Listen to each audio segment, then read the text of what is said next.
One of my uncles was there was tea that he had, and he wasn't using it anymore. So we took that tea and we went and sold it at another kiosk.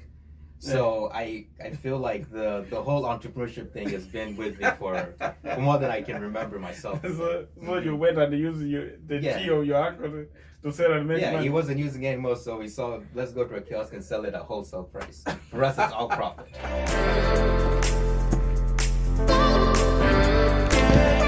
Dangling wires.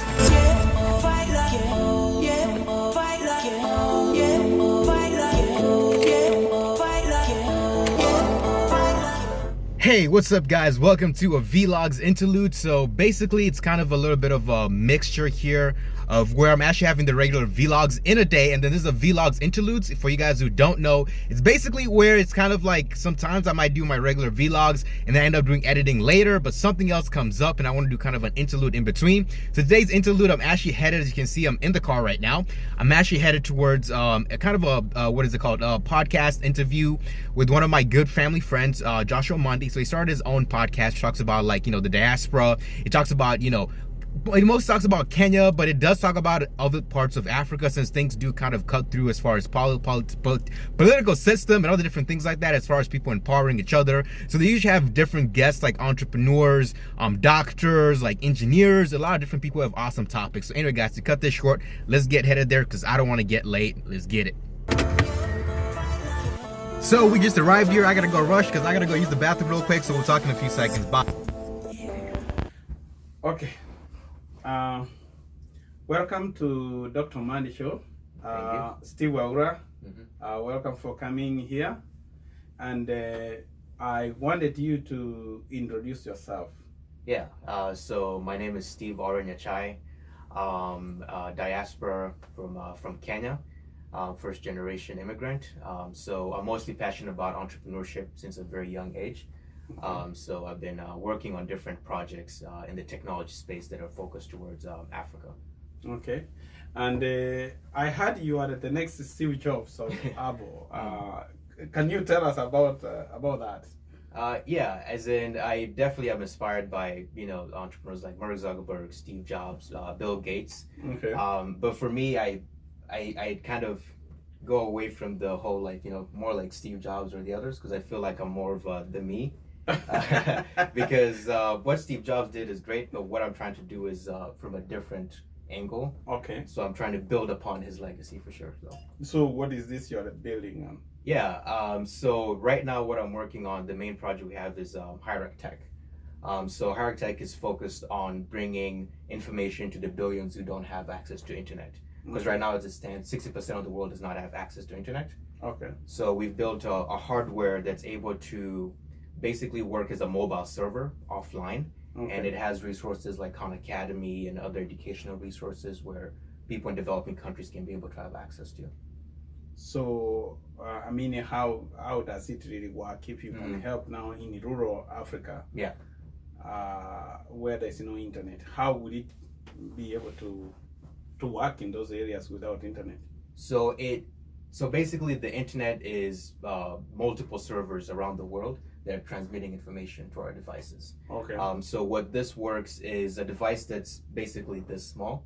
Okay. And it's able to store information there, and then it's able to allow people to connect with their Wi-Fi devices, like a phone or a tablet or laptop, and they can be able to now kind of have the same experience as the internet. So using that, so it's like a mini server? Yeah, mini server. Okay. So how did you develop where did you get this idea? How did you start? Yeah, so I started with my partner, Joshua Kanani. Okay. So his background is in hardware engineering. And when we met, we were both thinking about how can we bring information to more people in developing countries. Okay.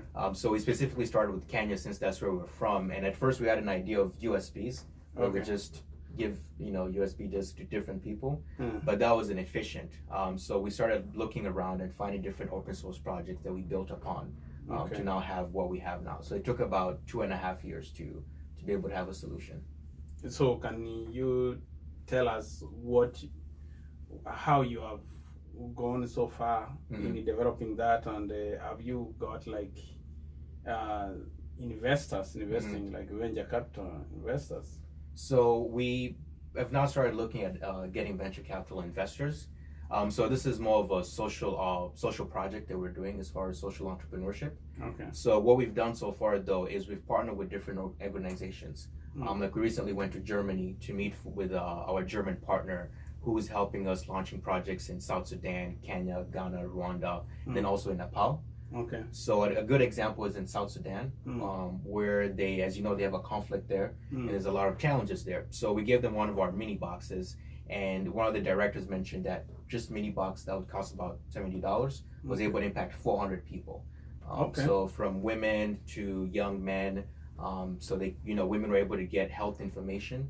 Then also young men were able to get information as far as how to be able to use resources around them to build something. So have you started mass production of your invention?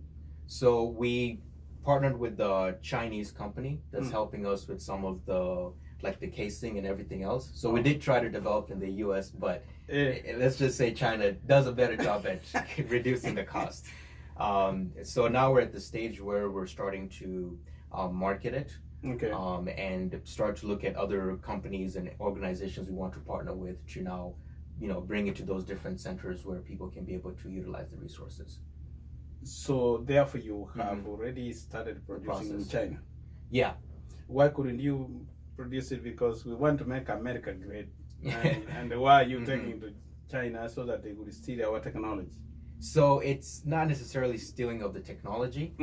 The technology itself is open source, so anyone can be able to replicate or rebuild it as well. But as far as why we went to China was because in the US it was costing us $14 to just create a case for the Outen, and then when we went to China it was $3 instead. Wow. So for us to impact people in developing countries, we can't charge them such a huge premium. Okay. Yeah. So they only develop the case, then you come to install your. So it's coming from different pieces. Us, it's more software. So we're using a UK company that develops the Raspberry Pi. That's what we're using as our core hardware. Okay. And then from there, we come with our own software that we install in there, and then we assemble in our basement for now. You assemble, just like Steve Jobs. Yeah. So that's true. Steve Jobs started his Apple in the garage. Yeah. Now, what challenges have you had in developing or breaking through with your technology? Yeah, the challenges we've had is when you come from the idea to the actual process of starting to build it. Because I feel like a lot of people have great ideas, but not many really start the execution. Okay. So after you start the execution, it's now starting to figure out how can you be able to build something that's sustainable. Okay. And also how to build the technology to be able to work at scale. So it took us 2 years to just make sure the technology itself works. Okay. And even if it's open source, as I mentioned, you have to have a background in engineering and then spend another 2 years just learning how to just make sure everything is assembled. So that was a very difficult part. Okay. But the next difficult part was mostly now building sustainability with the product. Okay. Because when you pitch to people, they get excited about it, but closing a sale is difficult. It's one thing to write a check and it's one thing to say it's a good product. Okay. So have you had some contracts? Yeah, so right now we're working with the German NGO. They're looking at doing a contract for launching in Ghana, 50 of the boxes. Okay. So what we do is we do more of B2B compared to B2C, because we work with organizations that are working with different impact areas instead. Okay. So, and once you have the technology going, where do you see this product in 10 years coming? So right now, 10 years coming is we hopefully that Africa in general and internet has been able to penetrate very well and it's more affordable for people to use it because Kenya does have high internet penetration rate. In other parts like Nigeria and etc. But the challenge is the cost.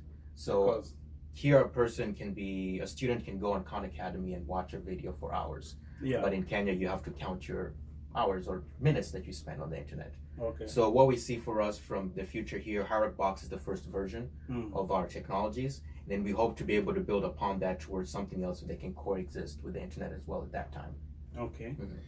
Well, that is very good at your age, what you are doing. How now, what advice can you give to those young innovators who have great ideas, but they have not left the launching pad? Yeah, I think the first thing is the fear part. So there's usually fear of failure that usually comes into a lot of people's mindset, because it's very true that this entrepreneurship industry is, you maybe have a 1% chance of getting out there, and then once you get out there, you have to then survive the 5-year, 10-year mark where you once again are faced with a 10% chance of survival. So you have to understand that that's the way the game is, but that's what should make you excited. So just because there's a 1% or 10% chance of making it, you just have to do 90% or 99% of the other things different from other people. So the one thing I can tell young people to do is to just start. I think that's the best advice I can give, because if you don't start, then anything else that I tell you won't matter. It wouldn't matter. Yeah. Who encouraged you to start? Who encouraged me to start? Yeah. I think for me, I don't know. I feel like from a young age, I just always tried to sell something. So I remember when we had recently come from Kenya, I was maybe about 10 years old. I started a subscription business in the house where I'll wash your dishes, I'll make sure your room is clean if you pay me like $3 a month. So it was natural for me to just. So you have been an entrepreneur all through. Yeah, as in I didn't know I was an entrepreneur until age 15 when someone told me that. So it was new to me when someone told me that, but it was more just natural. Okay. Now, you say you came here when you were 10 years? Yeah. So you can you tell us your life in Africa before you came here? Yeah, actually, before I came here, I do remember with Okeng, one of my good long-term friends. When one of my uncles was there was tea that he had, and he wasn't using it anymore. So we took that tea and we went and sold it at another kiosk. So I feel like the whole entrepreneurship thing has been with me for more than I can remember myself. So you went and used the tea of your uncle to sell and make money? Yeah, he wasn't using it anymore, so we saw, let's go to a kiosk and sell it at wholesale price. For us, it's all profit. Okay. Now, you came here at the age of 10, so you were, I guess you were in 3rd grade, or which grade were you? It mixes up with the other grades, but basically at around 5th grade here. You came 5th grade? Yeah. So tell us the challenges you got coming from a different education system to here. Yeah, so the challenge, I should say, more than education system, was the accent. Because I have an accent and they see that I have an accent, but they don't know they have an accent.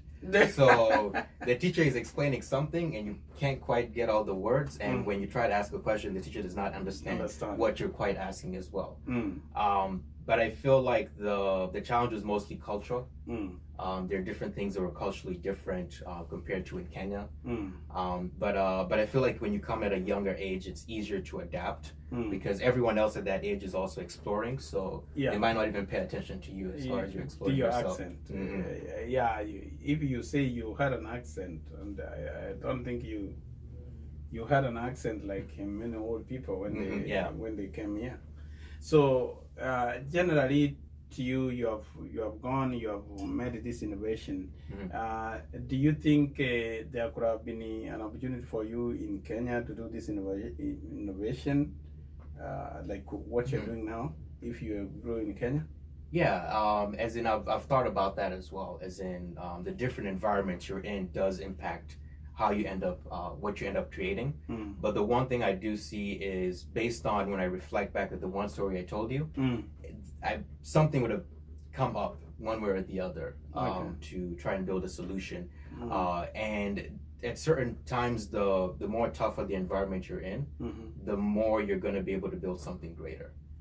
Because if you look at a lot of the technologies that are going to be coming in the future, are going to be coming from Africa, because they're in a position where they're in a very tough condition, but they also have this internet and technology thing. So they have these challenges, but they also have this opportunity, so they'll be able to innovate more out of it. Okay. So for me, when I look at back, if I was in Kenya and I had to pursue entrepreneurship, I feel like I would have approached it differently, but the core foundations would have been the same.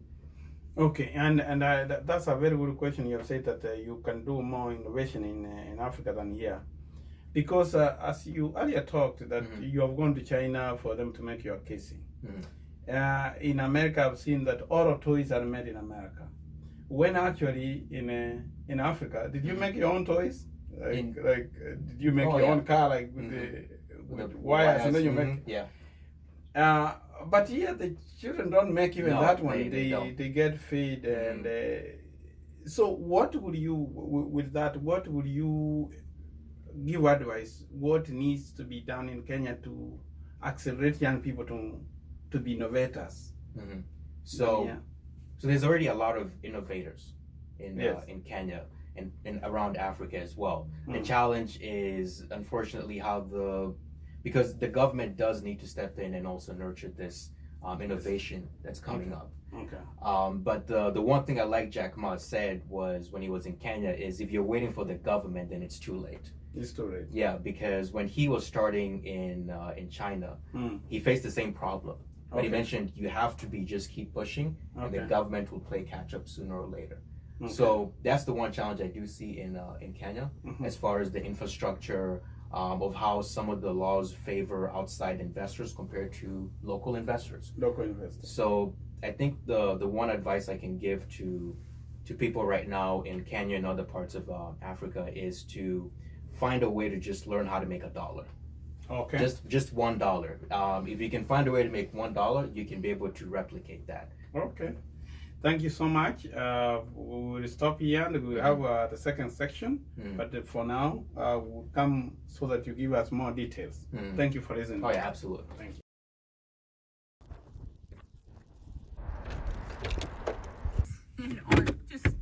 What's up, guys? So I just got back. It's basically now about maybe, I don't know, what time is this? Still like 1 o'clock. Left the house at maybe around 11. No, left the house around maybe 10:30.